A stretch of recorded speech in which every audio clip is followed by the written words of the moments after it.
caps off in the distance if it's a tough day. That's when things start to get tough. But yeah, just starting heavy. And just for future reference, Michael, if I'm going to correct you today, as I've done already, it will be in the form of a question to make you feel a little bit better about it. That's such your style, and I love it. What a nice guy. Looking to the bottom right picture, that's Daniela Ryf. She's looking up the road, seeing a lot of empty road. I think anyone that she'll see, you're drinking my water, Matt, please stop. Look up the road, all she'll see is male professionals. She doesn't have any other carrot than male professionals up the road. Again, I'd like to just make that same point with Daniela Ryf.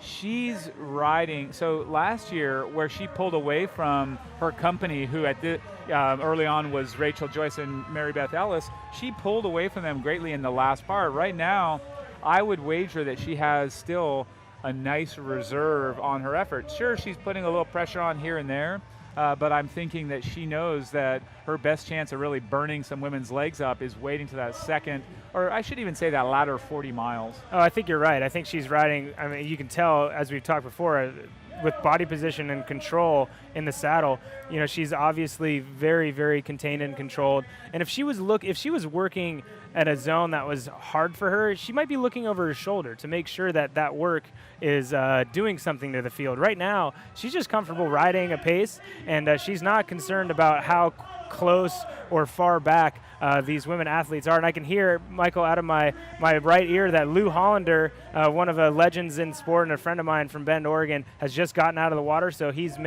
looks like he's made the swim cut, and Lou gets to go on for the rest of the day. And we see on the left side of our screen Sebastian Kienle getting a split from our spotter there on what the gaps are behind him. And the gaps are not big behind you, Sebastian. Yeah, it's a nice little benefit, because what I was about to talk about too before that spotter came up, the whiteboard, is right now, by my viewpoint, Jan Frodeno has the power position. He's sitting there and he's letting Sebastian dictate the effort, dictate the pace, take the load, if you will. Sebastian isn't turning around to see where Jan is that often. He has to just do his thing, which he's comfortable with, but I think that the power position that Jan has is he can sort of learn from this guy who's won the race. He can sort of play his cards appropriately. He's not used to seeing this so early. So I think it's a really nice spot for Jan to be in. He won his race in Frankfurt very differently. Now he's sitting here saying, let me see what you do. Let me see what kind of power you put out. And I love the chest mass. I really do.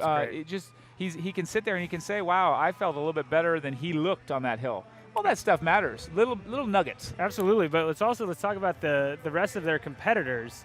They know that these guys are racing each other, and they're happy to see, you know, nobody has once tried to come around Jan Frodeno or Sebastian Kienle. They're happy to watch these guys kind of gut it out, and Romain Guillaume has been replaced now by Van Lier, and he's moving himself up. That's an athlete. I call him, he's the metronome. He's smooth.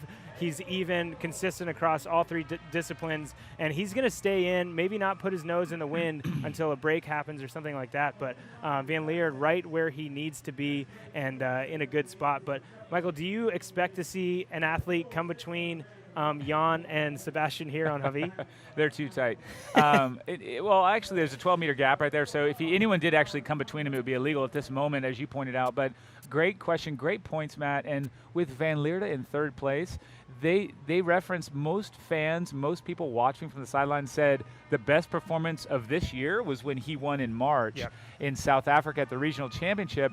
Well, doing it that long ago, some people have sort of forgotten, but what I think is really important to note is he's had time to come down and reassess. He went to Frankfurt and raced very well, and now he's able to come in here a little bit fresher of mind, clearly of body, but he's in here now, a little feather in his cap from doing well in March, but he's ready to come back where he belongs in Kona. Yeah, I mean, I think he obviously wanted to have a big performance earlier in the year at the big races, going to 2 championship races, but make sure he had the energy and the proper build-up to do well here at the Ironman World Championships this year. And, you know, we start to see, looking back in the men's field, right around 13th, 14th place, we are seeing these 2-3 second gaps.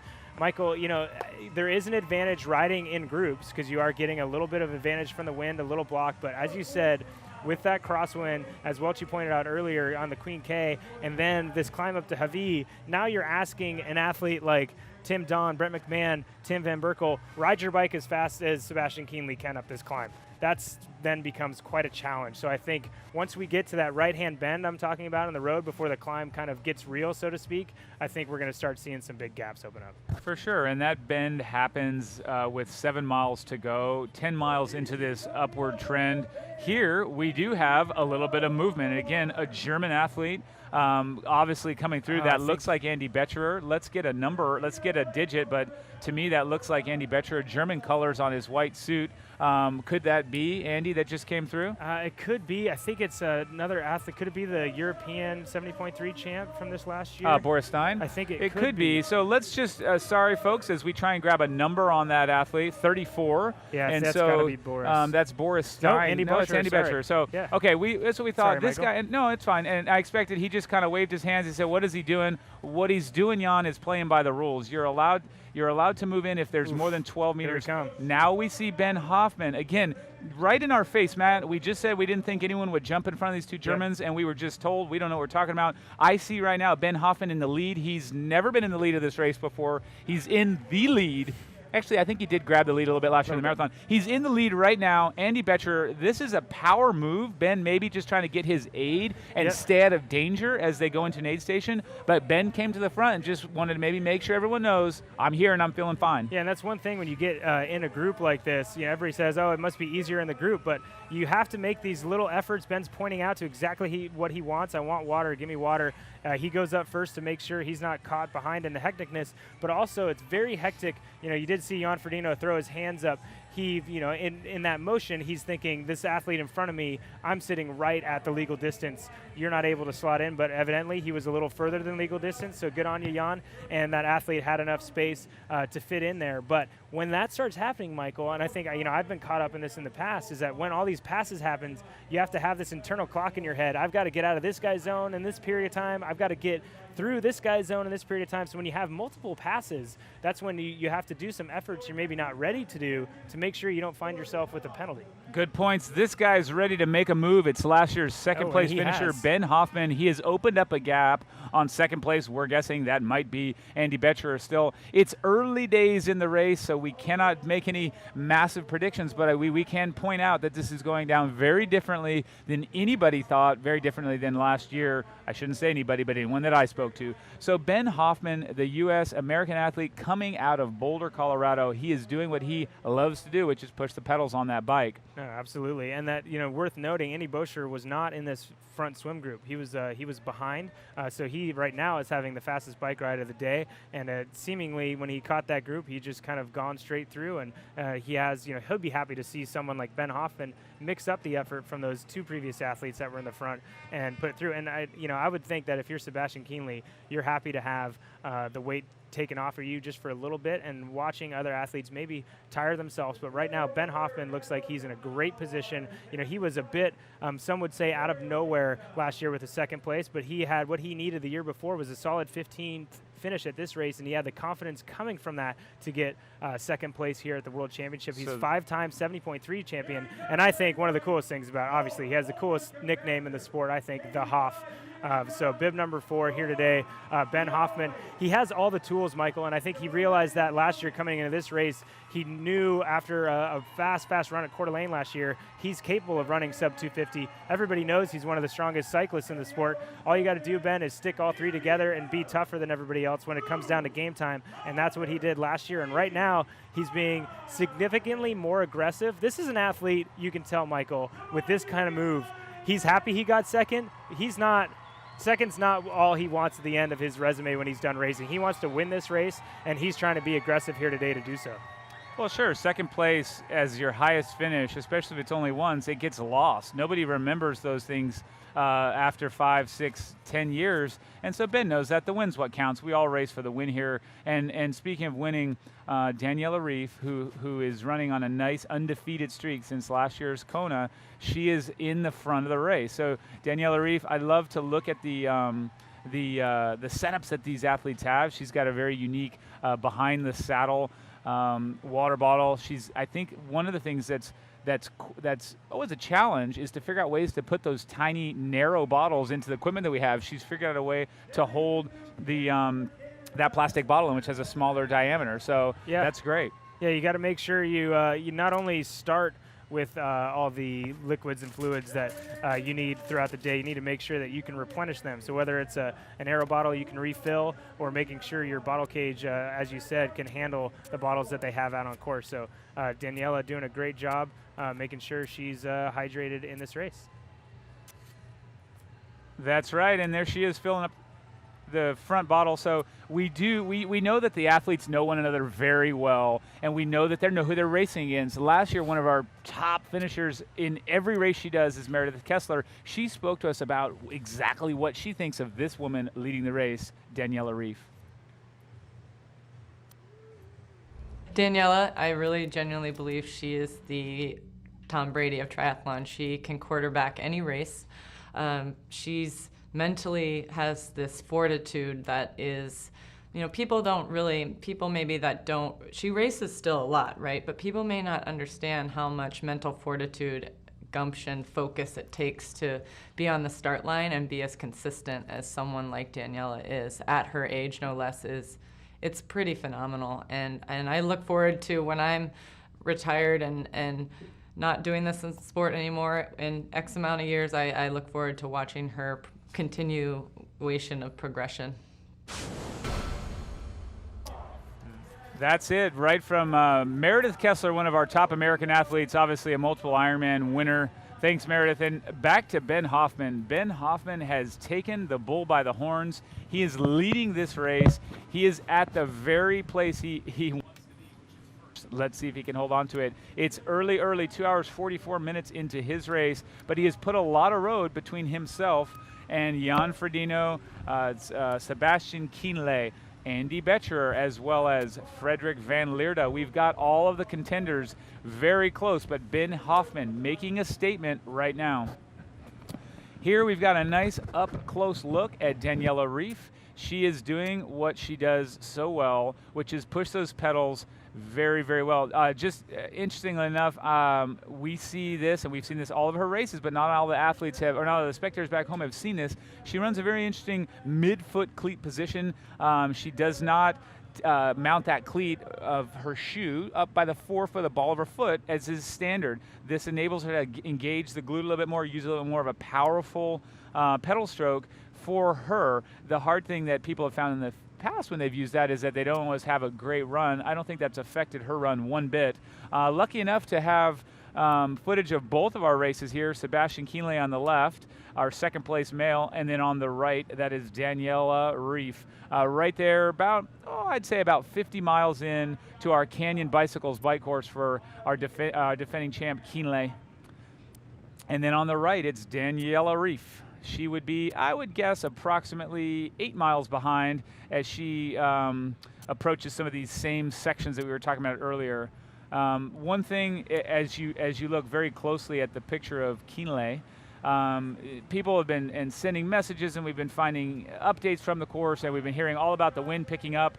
But I can tell you right now, that is not wind for that section. Those trees are very calm. Everybody is completely upright. That is not a windy section. Typically, when you come away from a wall of rocks like that on the right, you hit this open section, you just get gusted to the left. So that's not happening. We're not seeing that.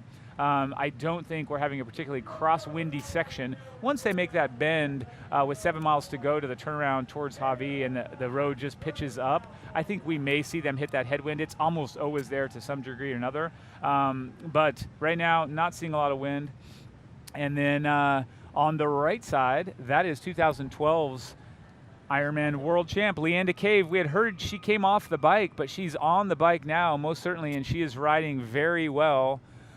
She is pushing along, and we're lucky enough to have Greg Welch back in studio. Greg, what we're looking at here is Leanda Cave. 2012 was her year, but she's been good for a long, long time. She's right here, back on course.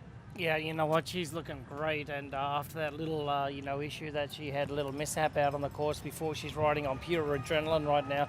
As a matter of fact, Mike, I mean, she's actually, just trying to streak away from those girls at the moment, looking very, very good at this point in time. So Leanda Cave gone into the front. She's riding a new bike as well, and looking very, very good on that. It looks very aerodynamic, and it looks a lot like what Natasha Bardman used to ride years ago. So, she's doing a fantastic job today. Sure, Natasha, our six-time world champion here, so she's a name that a lot of the Swiss athletes looked up to and watched race throughout the late 90s or throughout the 2000s. But again, Daniela Ryf probably not minding. They're approaching that same spot where soon they're going to take a left turn. They've just come through 40 miles. They're going to make this left turn, head down to Kauai High, then they take a little right turn and go up the road. So that's Daniela Ryf approaching that left turn. The interesting thing we'll see a little bit later is how challenging this downhill becomes when it's an uphill. Man, it really sure brings the fury to these athletes. It's one of the hottest, hardest sections. We'll see that in a couple of hours. Greg, I don't know if you saw this while you were away, but we do have very interesting information as Ben Hoffman managed to take charge of this race, get to the front of it, and he is now leading our race. So right here we've got footage of Frederick van Leerde following Sebastian Kienle. Yeah, you know what, I saw a post on Ben Hoffman's social sites this morning, and he said, you know what, I've trained very hard for this race. It's been my focus all year long, and I'm going to give it everything. I don't have a race to do after this year. This is going to be it. I'm going to leave it all out there. So to Ben Hoffman, you know that he's in for a great race. It's not going to be a fluke that he was second place last year. He's an incredibly strong athlete and now finds himself in the front. Now, Andy Bushra, however, he was 2 minutes and 45 seconds leaving transition behind this group, and he's caught all the way up to the front now. He's just 16 seconds behind. Luke McKenzie in third at 19 seconds. Then we've got, we've got 16 guys all within 44 seconds of the lead. Let's just go right through them at the moment. Frederick van Leerde. We've also got Timothy O'Donnell, Sebastian Kienle, and Jan Frodeno, who were leading for the longest time. Tyler Butterfield, who's a great racer in top 10 a couple of years ago. Brent McMahon doing his debut race here, and also been under 8 hours in every Ironman race that he's done. Tim Don and Neko Janos, who's been second in this road. Romain Guillaume and Andy Potts. Timothy Van Perkel, who was second last year, and Igor Amarelli. David McNamee is our last athlete in that 44-second group, but 44 seconds separates 16 guys. That's amazing. That is amazing, and yeah, I love seeing the shot of the speedometer like that, and I'm seeing just over 30 miles an hour, 32 miles an hour, 50 kilometers an hour is what Daniela's doing as she rolls down this hill towards the defining point of the first half of this race. So on the right, we've got another little move being made, and that's Kienle probably feeling a bit antsy, and he's coming around. So that's also Frederick van Leerde still tacked in there. But looking at Luke McKenzie, who was the athlete just overtaken, and there's Andy Potts still in the mix. So these athletes, again, and Greg, you and Matt were talking about this earlier, and then you stepped away, and I wanted to bring you up to speed with one of my assessments earlier. I think a lot of times we underestimate what some of the stronger cyclists do and how they ride this race. So for us to be very surprised that Kienle has company and that Frodeno have company, I think that they know, in particular Kienle, he knows that the way to ride this is all back half. That doesn't mean they all don't know it, but sometimes the other athletes get caught up. It feels easy. It remains feeling easy. 40, 50, 60 miles sometimes. It's not until they hit that 74, 75 mile mark coming down about 120 kilometers in that the effort starts to take its toll. Yeah, I break this race up into 3 parts. The first part is up to Kauai High on the bike. The second part is up to Harvey and back from Kauai High. It's up 19 miles, turn around, come back 19 miles.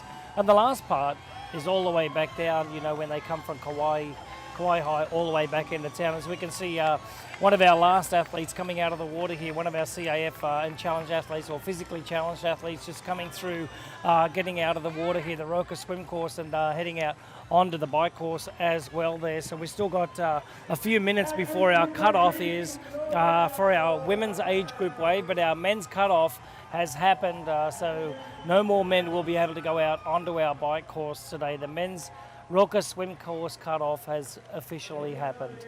So back to our race right now, Jan Frodeno. Let's get back to talking about those, 3/3 in this race. The first third is done, Mike. This is the second third that we talk about. The 19 miles up to Harvey and the 19 miles back is always where the race is broken up. Now, Frodeno knows that. Kienle doesn't. I mean, every year he, on the way back, like I call it the Lieto effect. And what happens is after 60 miles, these athletes, the strong ones stay strong and the weaker cyclists really struggle. And if they haven't used their nutrition to the best of their abilities, then they're going to struggle with the back half of the race. And this is where all the damage will be done, not only on the men's course, but the women's course too.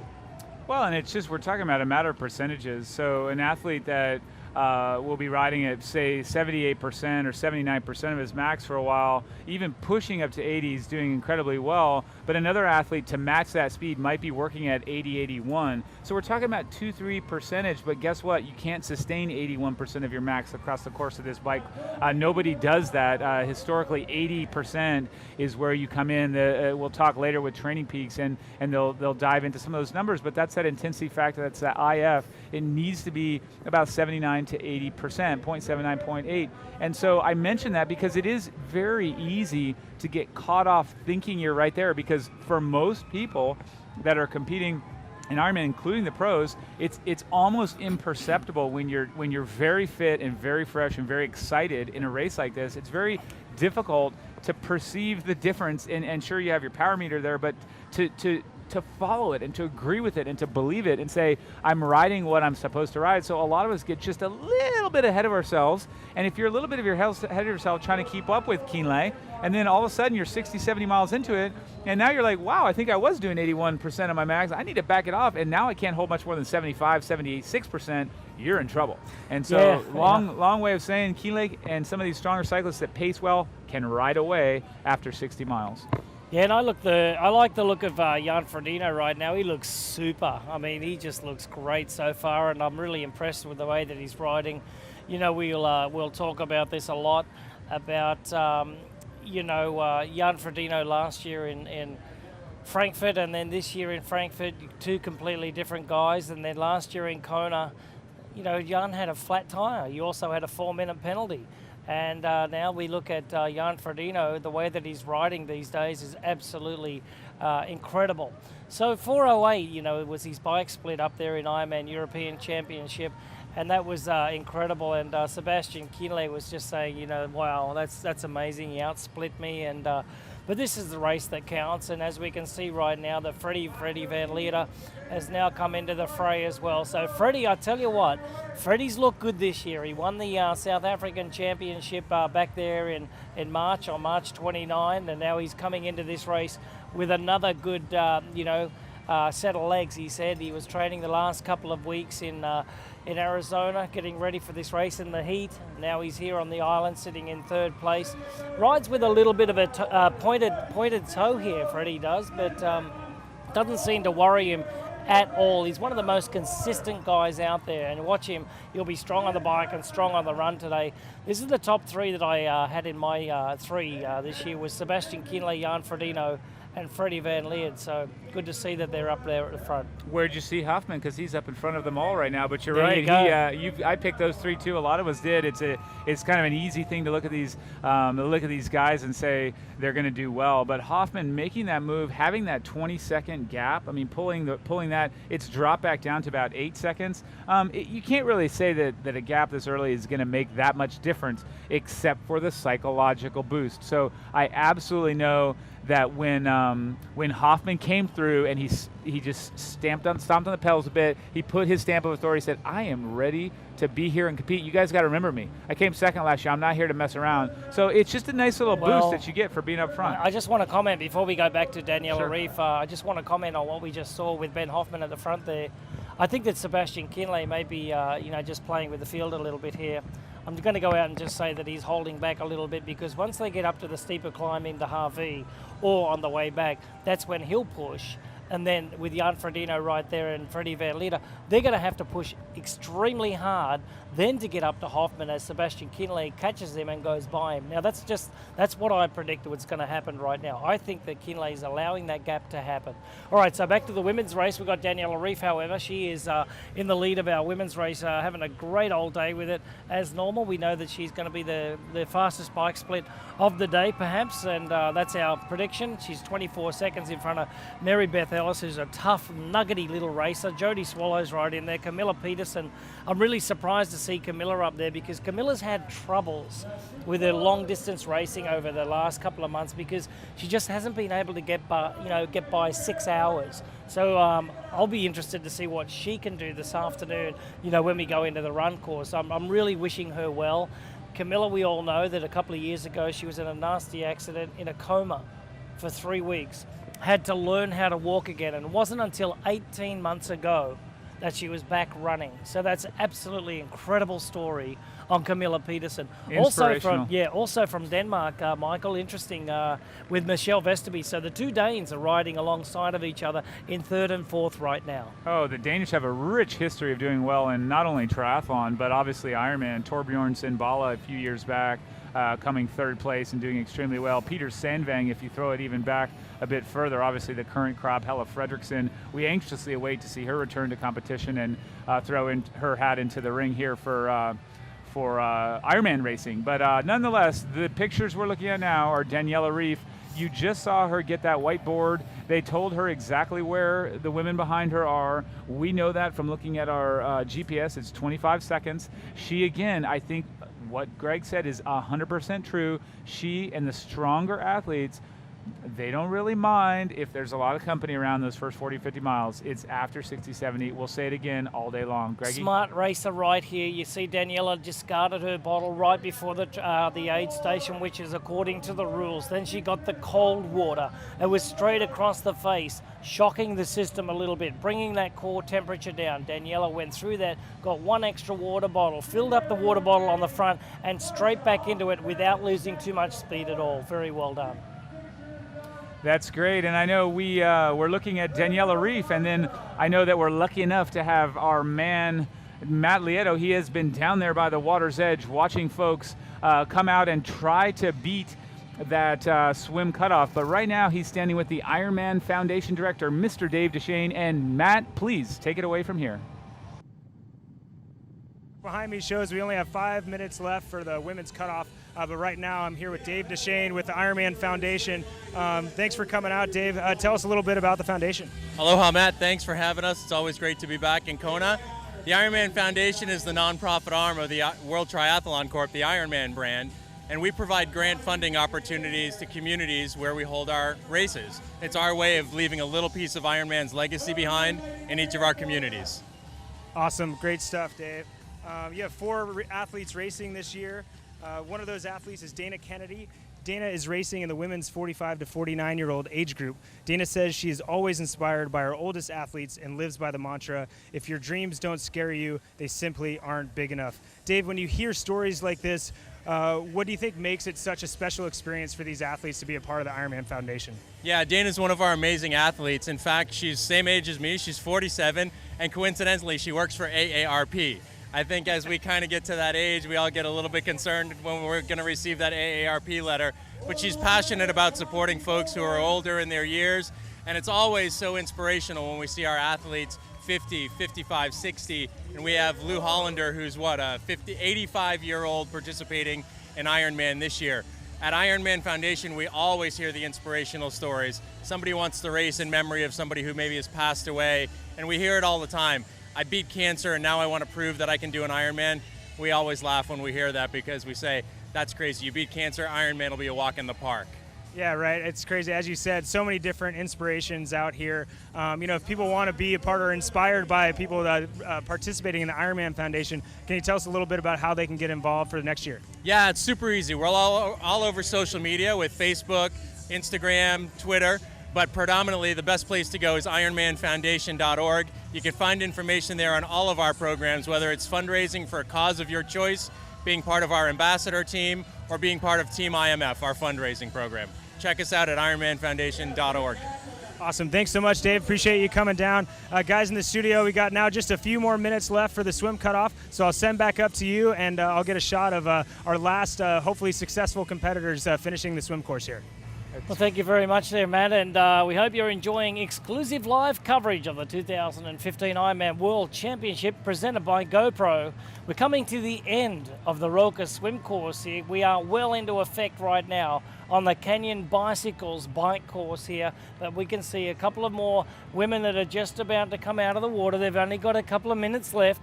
We can see this one on screen right now. It's just going to be touch and go. They need to get a hurry on to get out of the water in that 2 hour, 20-minute cutoff time. Yes, it's an exciting, heartbreaking, thrilling, inspirational moment. It's all that wrapped up in one. It's really heartbreaking when they don't make that cutoff. You have to pull the chip, and it is for very serious reasons. All of those cutoffs are set in place to keep the course on track, so that we can keep those road closures and the athletes on track to finish at midnight. Again, on the right side there, that is Daniela Ryf. She is just riding. You can see she's just riding that section that does start to see a little bit of up and down, start to see a little bit of hills. We talked about it with the men's race. Maybe you're just joining us, maybe not. But with that section of road, it does start to make people crack just a little bit. If they're extended, if they're on the edge, if you're very strong, you start to come in well. These hills also, for the first time, allow you to actually stand up out of the saddle. Most people don't stand up until this point. First 40 miles, you can get through most of that without needing to. But once you're here, you can jump up out of the saddle if you want, stretch the hamstrings, stretch the back.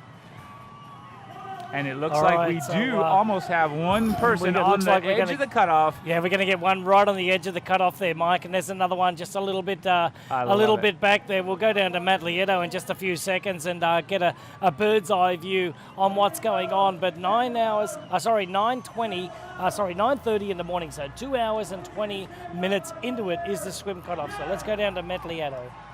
Yeah, thanks so much, guys. Here we go. Looks like we have one of our last finishers coming through. She has 40 seconds to make it up these stairs. She's definitely going to run as fast as she can, getting over that finish line of the swim course. Going the wrong direction, right behind you. There you go. And great thing to see, 30 seconds to spare, and she's made it. Now we're going to try to root for 25 seconds to go. We have our last athlete. There's a little bit of a surge here in the water, so hopefully those waves help her out, but she has 15 seconds. It's going to be a heartbreaker, guys, but I don't think she's gonna be quite quick enough to make the cutoff, but we hope she is. She's standing up. She needs to run. So close, but looks like 2:20 has passed. Absolutely heartbreaking.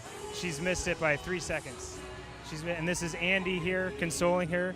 This is the worst part of his job. He hates it every year, but he's the kindest man you'll see here in Kona, and he's got to console our competitor right here, missing it by 3 seconds. But big round of applause for number 207. Amazing effort to be out there longer, obviously, than anybody else at this point. 2 hours, 20 minutes, and about 3 seconds. Unfortunately, about 3 seconds too long. So heartbreaking, but she's happy to be out here. Yeah, she's obviously finds the joy in what she's doing. So great on her. Mike Riley congratulating her. Great stuff out here. So much energy here at the swim exit. Everybody here wants these athletes to be able to finish. Unfortunately, every year we have a few that just can't. And as she walks out, she's happy with what she accomplished today. She had a great time getting out on that swim and finishing it. She can check that off the list, and next year come back and do it 3 seconds faster. Back to you guys up in the studio. All right, thank you very much, Matt. And Michael, absolutely devastating for that last person, but she looked like she was in very, very good spirits and very good sportsmanlike conduct right there at the moment. So Daniela Ryf back on screen right now. We know that she's right up the front of this course, just pushing very, very hard at the moment. And now she seems to be getting out to about a 45-second lead. That's it. She's broken away, and we knew it was a matter of time, or we suspected so. She still has a lot of great climbing to do, a lot of headwind section before she gets to the turnaround. She can continue to put time between her and her rivals. Most surprising thing to me right now is seeing Rachel Joyce lose time. This does not happen. She is so strong on the bike. She's never really... She had one bad race where she popped out of the top 10, but she's always in the mix. So seeing Rachel slipping, otherwise many of our contenders are in the mix, and they're doing what they need to do. Mary Beth Ellis, Camilla Pedersen, we've got Michelle Vesterby, Jody Swallow, Luxford, Steffen, Blatchford and Cave, It is a good group of athletes. Sure is, and bike coverage today has been brought to you by Canyon Bicycles, the official on-course bike sponsor today.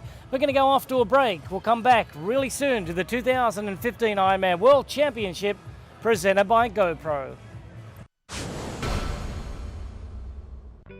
I've always been athletic, but more into the field sports. So I played football. My junior year, I ended up breaking my neck. I had a C4 to C6 fusion at that time. 15 years to the day, I ended up having further neck surgery. So now I'm fused from C3 to C7. When I was 25, I was in what they call atrial fibrillation, which is probably one of the most common irregular heartbeats. They just start trying a lot of different medications, and I just kind of tried to manage it as best as I could. And so it's kept me from doing a lot. The IRONMAN Sports Medicine Institute has been integral in my training. One of the most important things is knowing what your baseline is. They have certain testing that will help tell your baseline of where you're at. They kind of tell you where your aerobic capacity should be and what level you should be working at. We decided, let's do Ironman Cozumel. And I think one of the most memorable moments for me, and the most special moments, is my son came to get me the last mile and a half and made sure that, Dad made it. And I was limiting myself because of my atrial fibrillation. I was limiting myself because of my neck injury.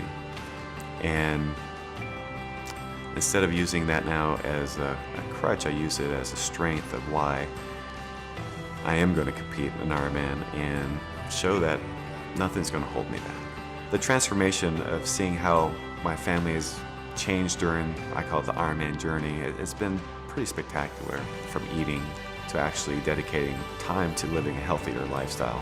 I'm looking forward to crossing the finish line because I'm going to do it here in my state.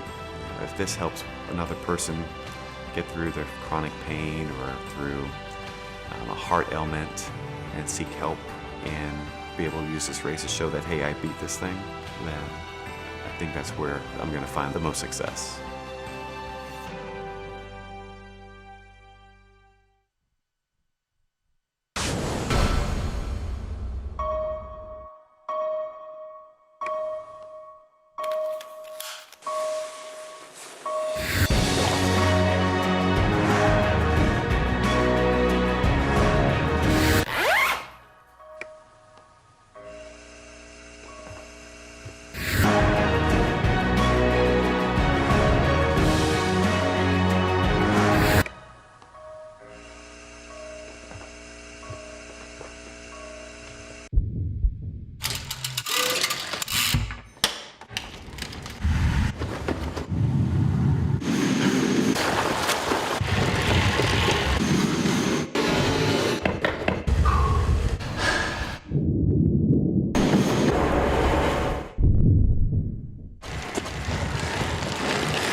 Before there's steak and heirloom tomatoes, a lazy picnic, or your cronutty goodness, there's our commitment to helping America's farmers and ranchers feed a hungry planet, one we bring to the table every day.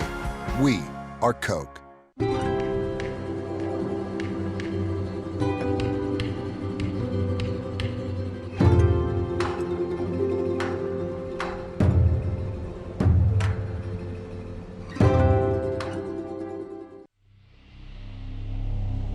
The vast stretches of the unknown and the unanswered and the unfinished still far outstrip our collective comprehension. Why choose this as our goal? Why climb the highest mountain? We choose to do things not because they are easy, but because they are hard.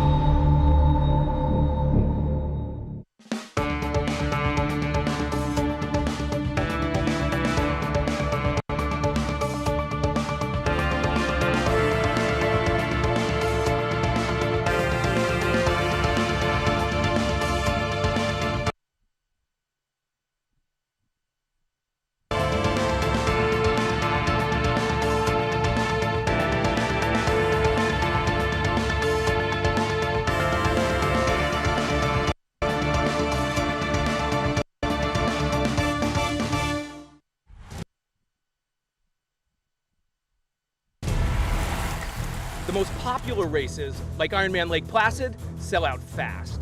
But you can secure your entry to next year's race now, even before general registration opens, by joining the MMRF Team for Cures. It's really important to do triathlon for a cause that's greater than oneself. For me, that cause is the MMRF. The Multiple Myeloma Research Foundation is proud to be the official charity partner of Ironman Lake Placid. Race to cure cancer now.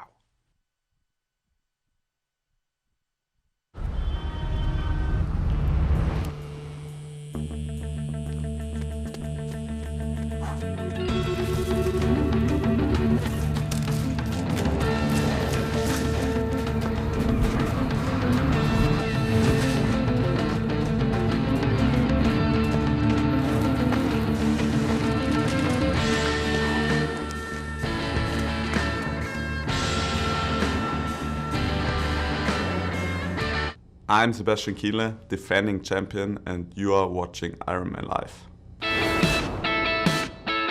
2015 Ironman partners include Memorial Hermann, Advancing Health, GoPro, Be a Hero, and Waste Management, official sustainability partner of the Ironman World Championship.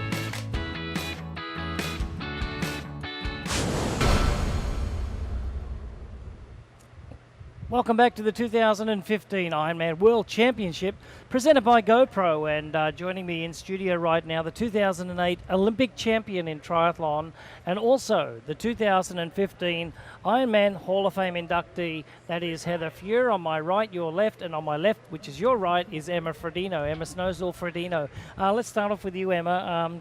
Just congratulations on such a wonderful career, three-time ITU world champion, as well as taking the gold medal in 2008. And you're here today talking with us, obviously, but and your husband is in the race right now. He's sitting in third place, Jan Frodeno. Yeah, it's always a slightly different scenario. You know, the gun goes off, his nerves go away, and it's autopilot, and I have 8 hours of nerves. So, you know, it's all obviously different being on the sidelines, but I truly appreciate all the other, you know, family and spectators that say, you know, spectating's so hard. And I used to think, come on, you know, what are you on about? But it really is. It's an exciting day, but you're just constantly wishing the best for them. Yeah, exactly, and it's a hard day for all the spectators and supporters, so all the people down here on the ground in Kona, make sure you put on that sunscreen and stay hydrated. Well, Wednesday night was a fantastic night as well. The Hall of Fame inductions happened. Laurie Bowden from Canada was inducted into the Ironman Hall of Fame, and so was the 1997 champion from the Ironman World Championship, right here, Heather Fuhr. Heather, it was an amazing night. Congratulations. You were one of the hardest workers that I do know in the Ironman Corporation, but all your athletic endeavours speak for themselves. 15 Ironman wins, and now you find yourself in the Hall of Fame. Well done. Thank you. Definitely a great honor and a special evening. It was fun to share it with friends of the Ironman family and people like yourself, Welchie, and of course Laurie Bowden, who was so well deserved for that honor as well. So it was a really, really fun time. Yeah, it really was a great night, and it was fun-filled. Sebastian Kienle, Marinda Carfrey was there as well, and Sebastian finds himself right up in the front of the race. But let's go right now and go to our recap highlights and just talk to you about what happened in the race here this morning, and we'll have you girls commentate over our footage as well and just have a look. So this was our men's start. We'll start with you, Emma. This was our men's start at 6:25 this morning. Yeah, I think it's probably some of the calmest conditions we have seen here, and you know, that can sometimes play, I guess, to a bit of an advantage to the rest of the swimmers. And obviously we had that small, you know, 3-man breakaway, but it wasn't the sort of distance or the gap that we've typically seen if there was maybe more a little bit more swell. So, you know, it's setting up for a very interesting race. And I mean, yeah, that aerial shot does give you a good idea of the distance, but you know, again, when they get on land, it's something that they really you know, try to make up that deficit. But I have to say I was very happy with Jan's ITU transition days. He seemed to, you know, even though he emerged third out of the water, he did, you know, come out onto the bike, and I was really happy to see him out on the road. So it's been a pretty amazing day so far in terms of conditions, I'd say. Yes, exactly. Dylan McNeese was our first out of the water. Andy Potts in second, and then Jan Frodeno in third place. And it was Andy Potts out onto the bike course there, and there goes Jan Frodeno, a very, very fast start for the 2008 Olympic champion as well. And there goes Dylan McNeese from New Zealand. Now, once they were out onto the bike course there, Heather, these guys really, made an effort to get out of sight, out of mind, and it was Jan Frodeno that actually got to the front and up to the top of Palani Hill first. Yeah, and I think, you know what, you do that first out and back on, Kuakini, and then it's back up to the highway, and you're on the Queen K, and you're heading out. And I think it's nice to get yourself into that position, be in the front, and know exactly where you are. You're then in the driving seat, and you can see they have to come by you. And then also we saw the Jan Frodeno there, Emma. He's worked a lot on his, aerodynamics as well. So first out of the water was Dylan McNeese, followed by Frodeno, Potts and Kramer. Then it was Fromhold, Guillaume, Jeremy Jerkowitz from France, and then Andreas Raylert and Brad Karlefeld there at 1:39. So that was it after the swim today. That is the 2015 Ironman World Championship, presented by GoPro, men's top 10 out of the water. But I was mentioning, Emma, that Jan has worked extremely hard with Canyon on his aerodynamic position on his bike, and it really has told the story, especially after Frankfurt this year when he set a bike course record time of 4:08.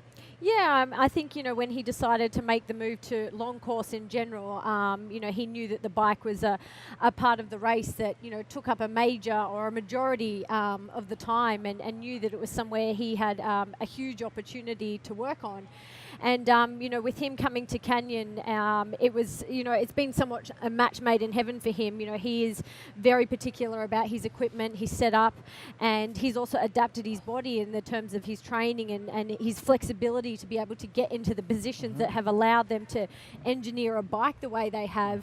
And he certainly surprised himself in Frankfurt, but it's been, it's been a joint partnership with the two of them in the sense, a lot of feedback from Jan, and, given that a lot of opportunity and a lot of testing for him as well to be able to perfect that. So it's been exciting. Yeah, exactly. And you two ladies have been at the forefront of triathlon for a long time for women. Women for Tri right now is a great initiative out there, and it just encourages women to participate in sport, and especially in the sport of triathlon. Heather, you've been in sport for such a long time, since you were a little girl, and what empowers the woman to get involved in sport? And it's not that difficult, is it?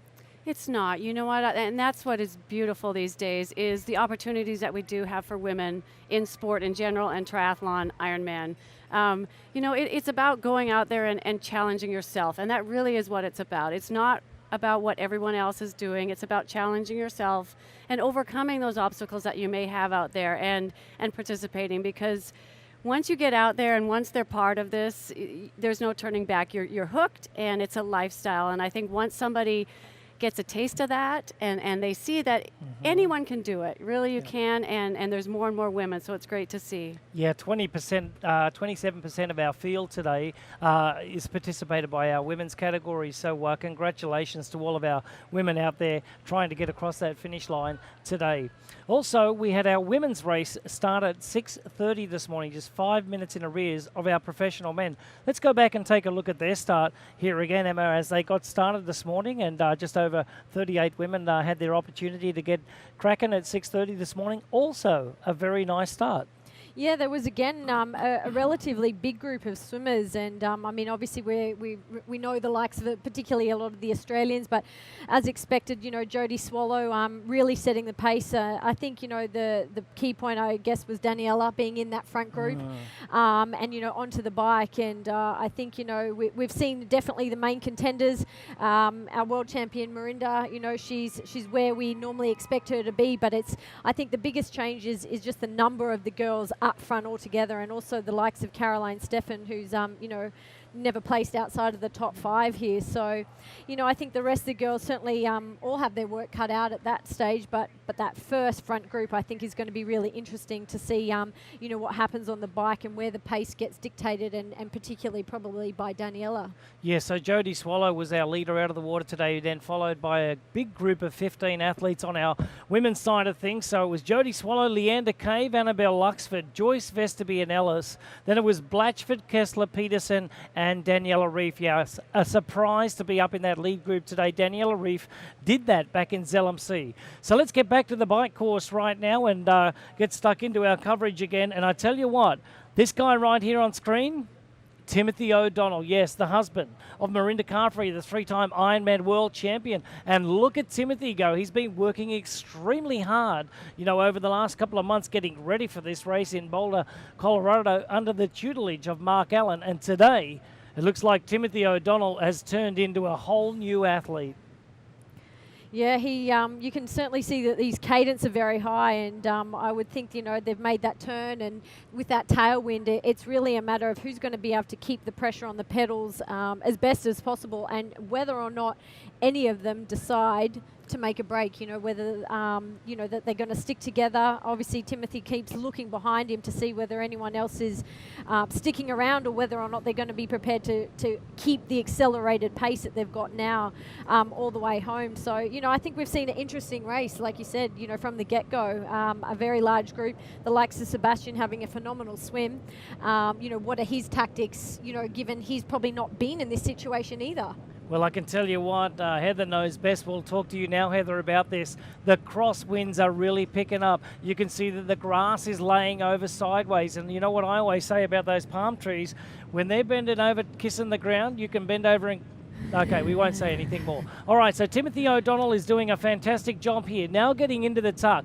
Timothy is riding at 50 kilometres an hour right now. Sebastian Kinley is riding at 53. Jan Frodeno is riding at 53 as well. Ben Hoffman at 54. So these guys are riding a little bit faster than Timothy O'Donnell. Expect them to come up onto the shoulder of O'Donnell. Now, Heather, let's talk about this section of the course. We're going past Upolu Airport here, and this is also where they have a wind station up there. So we know that they're creating energy from the wind, so it's always present in this part. How did you feel going through this section? Was it dangerous? Was it risky? What did you do to stay comfortable? It's one of those things where if you're scared, it's worse. So you really have to keep the pressure on the pedals, just like Tim is doing there. The more pressure you have on the pedals and the more you push through it, the less that wind affects you. But it can get very scary out there. I've been blown completely across the road before. And so he's doing a great job of that, but it is scary, but you have to just go with it. And I think actually in a race situation, it's probably easier. You have that game face and you're doing it. Sometimes in training out there, it's a little more dicey. Well, I tell you what, Timothy O'Donnell's riding very well at the moment. He seems to be working very hard, putting the head up there, trying to keep the head down. And when you're looking straight down like that, all you want to see is a white line. If that white line disappears, then you are going to disappear as well across the road. So you've got to keep your arms on those handlebars and keep on, pushing the pace. Emma, Jan Frodeno, let's talk a little bit about your husband. He seems to be doing very well right now. He's sitting in 6th position, 6 seconds down. Now we had 10 guys go through Harvey, all in the space of 20 seconds at the moment. Jan seems to be sitting in a good position right now. Yeah, I mean, obviously, a lot of these guys have raced here before and know the tactics and already, like we talked of, I think, it's different again. The conditions are, well, from what I understand, somewhat calmer in some aspects compared to what it can be. But, I think, again, I've always thought of this race as a matter of survival, and tactics obviously come and play a huge part into it. But, again, like you talked of the wind and whatnot, he certainly spent enough time on the bike now and feels very comfortable and confident in his position. So I think it's just a matter of all these guys, I guess who's got the leg speed more or less at this point, and who can keep the pressure on. Well, let's talk about the speed right now, because it seems to be kicking right up. Sebastian Kinley now comes into shot, riding along the road at 65 kilometres an hour. So we're riding along at 42 miles an hour at the moment. Ladies and gentlemen, the wind is coming out of the north, and it is going to blow our athletes all the way home today. We might be in for a record-setting day when we get to the end at around about 2:30 this afternoon local time. But look at this, Heather. This is amazing. He's going to get down into the tuck right now. He can't pedal anymore. He's spun out of gears. Exactly. You know what? He probably has a huge front chainring on there, and he still is spun out. So look at him. I mean, he's tucked. He's a cyclist right now. He's like, I'm in the Tour de France. I'm doing what those guys do, and that's frightening to me looking at that right now. But he's doing a great job of. And he looks like to be gaining a little bit of time by getting into that tuck. So look at that. Look down at the back wheel there, right on the bottom right-hand side of the screen. You can see that the chain is on the last sprocket down there. You know that's going to be an 11 or a 10 right down there at the moment. This guy is putting out some wattage at the moment. I wouldn't, doubt that he's putting out, a little bit more, over about 300 plus watts at the moment right now. Emma, looks pretty good, huh?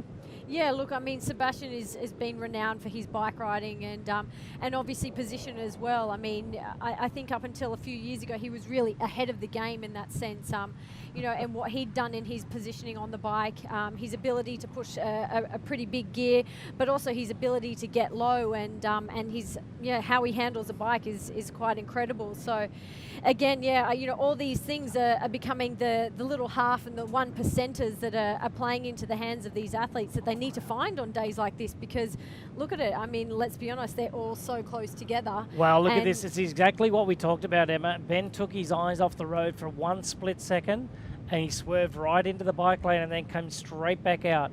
Very dangerous. Have to keep your hands on the handlebars. And as you can see, those little cutouts on the right and the left-hand sides of the road, during that little portion of time, there is absolutely no wind. But once you come out of those cutouts, that's where the wind just whips across the highway, and you have to be very careful. Heather, now coming down through this section here, we talked about it just a moment ago, but these guys have really accelerated, away from the rest of the field at the moment. We can't see them on shot right now, but they are there. There's only 10 seconds that separate our top 10 at the moment, but these guys are riding in excess of 60 kilometers an hour. Believable? With these gentlemen, yes, believable. And knowing those conditions, the way it looks out there, yes, that's definitely possible. If you have any sort of tailwind coming down that grade, it is the type of grade where you can pick up major speed, major speed.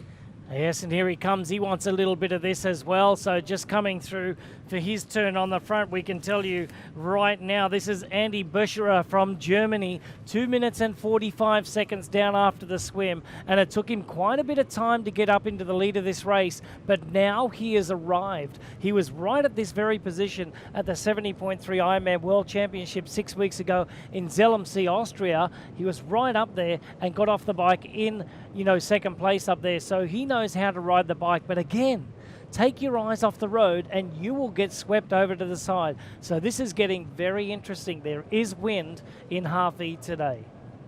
Those rumple strips are a little bit deceiving, aren't they? When you do cross that white line, you're not just they crossing help the you white. Stay awake, don't they? What they certainly do in this case. They certainly do give you a little bit of a fright, but definitely coming through those aid stations. This seems to be something that Andy did previous, coming into before the turnaround, and obviously, it's a good tactical move for him. But what can we say? The Germans are certainly liking to take charge of this bike. Yeah, exactly. As they make their way up a little incline at the moment, Timothy O'Donnell collects a little bit of aid from the station there. So does Andy Bushra and Sebastian Kinley. We're going to go off and take a look at a little piece from GoPro right now. I'd like to thank Emma Snowsill and Heather Fuhrer for coming down and joining us today. Take a look at this from GoPro.